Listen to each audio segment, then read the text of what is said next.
Hello guys, it's RBA Day, Reserve Bank of Australia, and it's done, alright? The Reserve Bank of Australia is set to maintain the rates as no changes. I have here in front of me the economic calendar, and as usual, you know, I'm pretty shocked on how the RBA haven't done an even 25 base points cut or something like that. So anyways, the consensus at 4.35% from the previous 4.35%. So no changes from RBA this year. Zero changes, a big zero changes from RBA this year. As we have RBNZ going to most, 1,000 more problems on as RBA, consumption, GDP, and then they have Eurocon, they have all of the things, and they cut at 50 base points, and they're planning to do even more cuts from 2025 onwards. So yeah, things are looking very, very complicated at the moment for Australia. So let's have a look on what we can expect from them, as well as how can we trade the Australian dollar at 2:30 today, Australia time. But before we go any further, guys, please subscribe to the channel, give us a thumbs up. Don't forget that today from 5 to 6 p.m. we're going to be having the webinar. It's free, we don't charge you anything. The best way to get the link is sometimes it has some problems with the website registration, so I highly recommend you to go into the Telegram channel, because every Tuesday, Wednesday and Thursday, except for this Thursday, again, making sure everyone knows, I won't be available on Thursday, all right? We're gonna be having some meetings here, so I won't be available on Thursday, so make sure to not be waiting on Thursday, all right? So, but Tuesday and Wednesday, so today and tomorrow, completely fine. I will be live from 5 to 6 p.m. And then, as I say, go into the Telegram group. The description, on the description of the video, you will find the link to join us. And that's where I send every single day from webinar day, I send the link on there as soon as I click start on Zoom. All right, so everyone can get the link from there as well if you don't get from the email. All right, that's all I have to say. Let's get into it. Right, so RBA, Reserve Bank of Australia, is on a very tricky scenario at the moment. Monetary policy, talking about monetary policy, we've seen inflation very sticky in Australia, consumption continue to go higher. So that means that, all the money that consumers were retaining onto the savings account or, any other account, we can see that now is the time that they're spending this money. So basically what can happen with extreme consumption is continuation of deterioration on the inflation.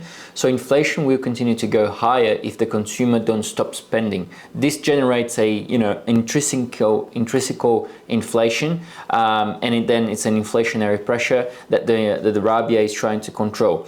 The thing that is, it's the majority of the problem from Australia is actually on the shelter costs, right? So real estate market is crazy here. You can pay easy $800 for a one-bedroom apartment rental for weekly, all right? $800, normally you will pay around $500, $550, but now in times like this right now in 2024, we've seen even $2,000 for a two-bedroom, $1,000 for two bedrooms weekly payment, so that's $4,000 per month. I mean, if you're not living with, your wife or whatever, your partner, this is really crazy amounts of money that you will be paying for a two-bedroom apartment. Okay, now what do I think that the rhetoric from the monetary policy statement can look like is something around those lines,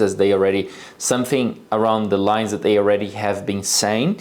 We know that inflation is sticky. We're not too sure where the inflation could go. We will maintain open for cutting or even hiking if needed. But my take on this is that the RBA will be the last one to do the cut. And I think it's the last one already, because the Bank of England already cut, the ECB already cut, the FMC already cut, the BOC already cut, the BOG is hiking, RBANZ is cutting,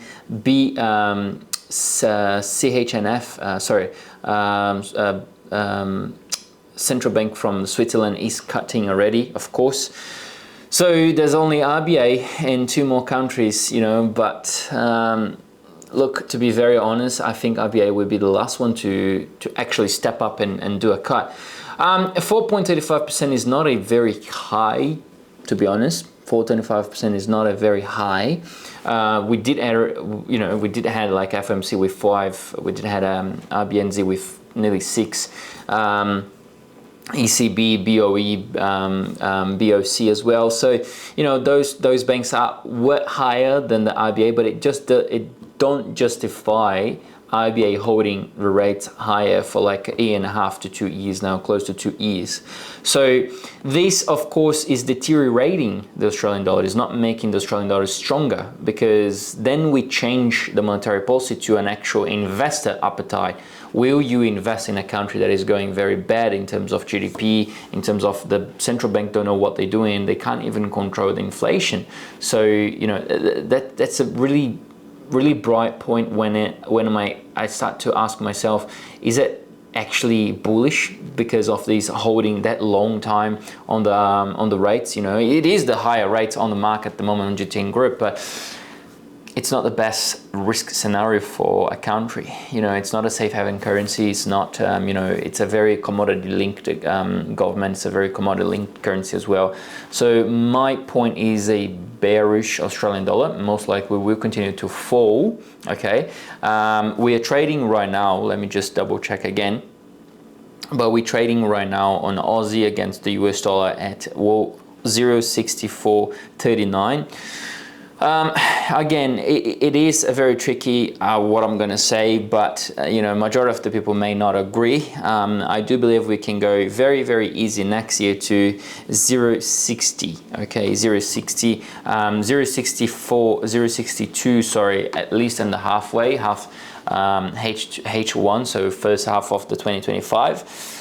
And as soon as RBA starts to cut rates, I'm really interested to know what they will be saying about it, and that's going to be very bearish. It's going to be pretty much a double bearish of what it is right now.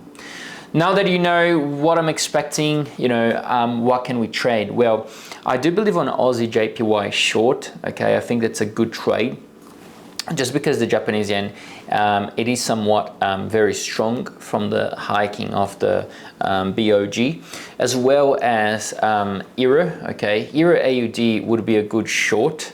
Australian dollar is stronger than Euro, but with this market will go up, so then we could short Euro AUD. AUD USD, of course, definitely a good short as well, but this is all my opinion, all right? You can't base my trades on your opinion. You may have different financial circumstances than I do, and you may be more risk appetite or less risk appetite than I do. So make sure to revise your strategy to take care of your own setups, all right? So yeah, that's pretty much it from me today, guys. I hope everyone have a beautiful week ahead. I see you tomorrow on another video, or I see you tonight on the webinar. Don't forget to subscribe, thumbs up, and share this content with your friend. See you guys, bye-bye.